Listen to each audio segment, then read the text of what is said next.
تین چیزیں جو اسلام ہمارے لیے بتا رہا ہے اس کو اپنے اندر ایجاد کریں گے، یہی ذکر اہل بیت ہے، یہی فضائل اہل بیت ہے کہ انسان کو جب کوئی دیکھے تو کہے ہاں یہ ان کا ماننے والا ہے۔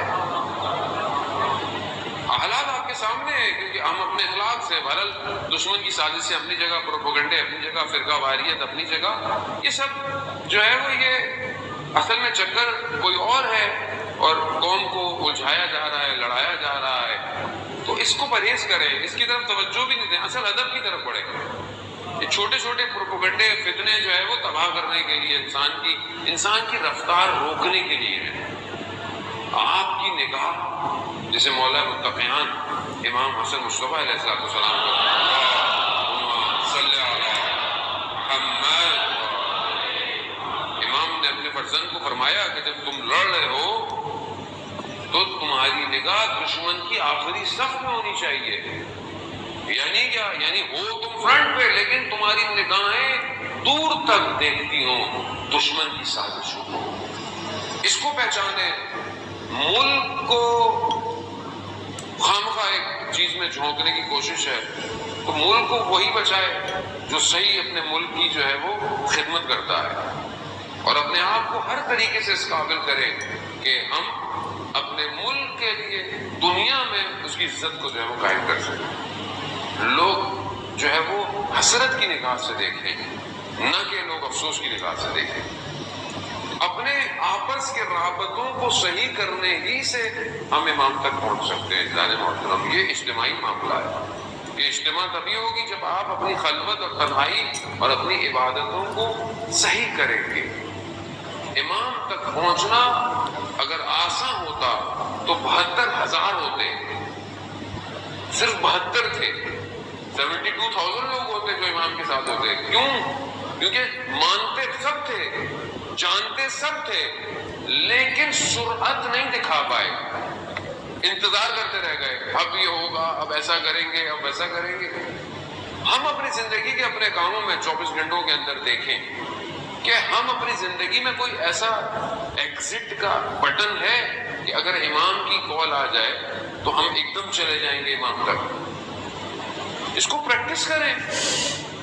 امام ہم سے کیا چاہتے ہیں کہ ہر کوئی بار بار سوال کرتا ہے، مولانا صاحب میری وظیفہ کیا ہے، میری ڈیوٹی کیا ہے، مجھے بتائیں میں کیا کروں۔ دیکھیں ایک ایک شخص کو تو نہیں بتایا جا سکتا کہ وہ کیا کرے، کلی بات کی جا سکتی ہے، لیکن ہر شخص خود سمجھے کہ اس کے اندر اللہ نے کون سی صلاحیت رکھی ہے۔ اگر نہیں ہے تو کوئی چیز سیکھے، علم سیکھیں، پڑھائی سیکھیں، پروفیشنل سیکھیں، کوئی ایکٹیویٹی سیکھیں، کوئی آرٹ سیکھیں، کوئی ایسی چیز سیکھیں کہ امام کو سی وی دیں۔ جب چھوٹی سی کمپنی کو کسی کو آپ سی وی دیں، normal inter, normal B A, normal B com, وہ پوچھتا ہے آج تک؟ جب تک اسپیشلسٹ ڈگری نہیں ہو، جب تک کوئی اندر ایکسٹرا ایکٹیویٹیز نہ ہو، یہ بھی آتا ہے وہ بھی آتا ہے، انگلش بھی ہے، کمپیوٹر بھی چلانا آتا ہے، فلانی چیزیں بھی آتی ہیں، یہ بھی، جتنا ایکٹیو ہوتی ہے سی وی بھاری ہوتی آتی ہے۔ چھوٹی سی کمپنی نہیں لیتی سادے آدمی کو، امام زمانہ کیسے لیں گے چھوٹے سادے آدمی کو؟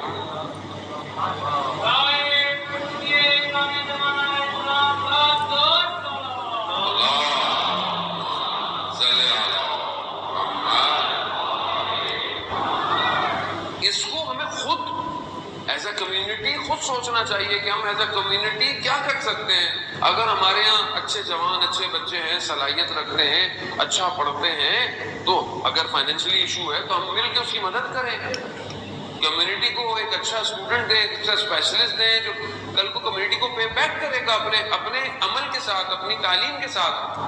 اور ویسے بھی اسکول کھلنے والے ہیں تو ایس او پیز کا خیال رکھیں، بہرحال جو بھی اسکول کی جو بھی گورنمنٹ بہرحال دیتی ہے اس حساب سے، لیکن ان کو بھیجیں۔ گھروں میں کب تک آن لائن پڑھیں گے یہ لوگ؟ پڑھتا تو کوئی بھی نہیں آن لائن، ویسے بھی پتہ نہیں کیا کیا دیکھ رہا ہوتا ہے۔ تو کوشش کریں، جانیں سمجھنے کی کوشش کریں۔ یعنی 10 دن تو محرم کے چلے، انسان اس طرح کی بات مشکل ہوتی ہے کرنا، ٹھیک ہے، لیکن 10 دن کے بعد تو آپشن ہوتا ہے نا کرنے کا، کیونکہ ویسے تو آپ لوگ آتے نہیں ہیں، آپ کے گھر تو جا کے بات کرنے سے رہتا ہے۔ تو یہی بات کریں گے کہ اپنے اندر صلاحیت پیدا کریں۔ عزیزان محترم، کربلا میں جو لوگ آئے تھے انہوں نے دوسرا سیکنڈ بھی نہیں ہونے دیا جب پیغام ملا. زہیر ابن کین کے جو شروع سے دوسرے مسلک کا ہے, دوسرے اسکول آف تھاٹ کا ہے اور جانتا ہے, لیکن ایک جگہ جہاں اترا خیمے لگانے کے لیے, ہاں اس کی زوجہ کا اس میں ہاتھ ہے. اس نے کہا کہ دیکھو